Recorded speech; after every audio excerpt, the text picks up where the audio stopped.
India का number 1 channel नव Bharat prime news, सबसे तेज सबसे आगे। नमस्कार, आप देख रहे हैं नव भारत प्राइम और मैं हूं आपके साथ निमिता शर्मा। न्याय की आस लेकर जिलाधिकारी कार्यालय पहुंचे ये पीड़ित जो कि मथुरा के ही रहने वाले हैं, जिनका नाम संतोष सिंघल है, जो कि गिरिराज शरणम के नाम से पार्टनरशिप में प्रॉपर्टी ग्रुप चलाते हैं। संतोष सिंघल के मुताबिक उन्होंने छठीगरा गोवर्धन मार्ग के ग्राम जुलेदी के समीप 9 बीघा जमीन खरीदी थी। उनकी जमीन के समीप ही संजीव सक्सेना नामक व्यक्ति की 6 बीघा जमीन है, जिसकी नज़र उनकी जमीन पर है। लिहाजा वह सस्ती कीमत पर जमीन खरीदने का दबाव बना रहा है। उनके द्वारा मना करने पर संजीव सक्सेना द्वारा कब्जा करने की नीयत से उनकी ज़मीन की बाउंड्री वॉल के आगे अपनी बाउंड्री वॉल खड़ी कर दी है। इस कब्जे के संबंध में अधिकारियों से शिकायत किए जाने पर दिए गए जांच के आदेश पर जब लेखपाल ने जांच की तो शिकायत सही पाई गई, जिसकी जांच रिपोर्ट भी संबंधित अधिकारियों को दी जा चुकी है। संतोष सिंघल का आरोप है कि नाम और वेशभूषा बदलकर संजीव सक्सेना भगवान चित्रगुप्त पीठ के पीठाधीश्वर बनकर लगातार उन्हें धमकी दे रहे हैं।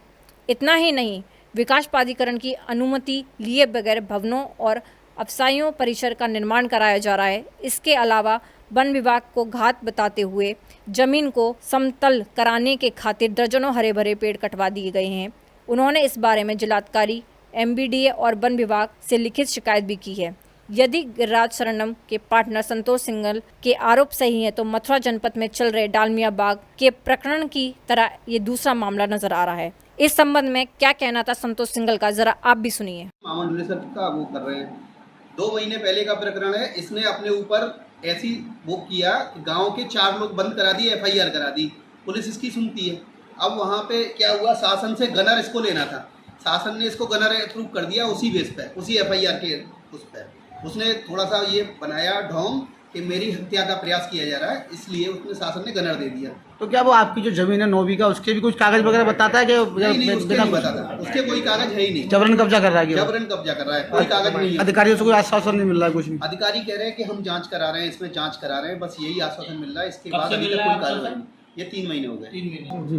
जब भी मैं वहाँ जा रहा हूँ तो वहाँ पे अवैध असलाहों के साथ वहाँ के उस बदमाश रहते हैं, 4-5 बंदूकों को लेके धमकाते हैं। वहाँ अंदर तक नहीं जाने देते जमीन पे, कहते हैं यहाँ आओगे तो यहीं दफना देंगे। आपके क्षेत्र में इलाका थाना पड़ता है, उस इलाका थाना में हम गए, वहाँ हमने जो हमारे SHO हैं उन SHO साहब से बात की। SHO साहब कह रहे थे कि ठीक है हम देखते हैं, जांच करवाते हैं इसकी, लेकिन कार्रवाई कोई नहीं हो रही है। आए दिन जमीनों का देखा जा रहा है कब्जे हो रहे हैं।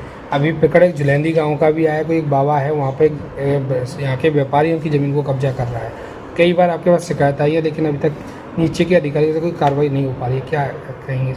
देखिए, जहाँ तक भू माफियाओं का प्रश्न है, निश्चित रूप से वृंदावन माता में ज़मीनों के दाम बढ़े हैं तो लोगों का कहीं ना कहीं उससे एक लालच भी बढ़ा है। कई बार ऐसा देखने में आता है कि एक ही ज़मीन की एक बार से अधिक सौदे हो जाते हैं।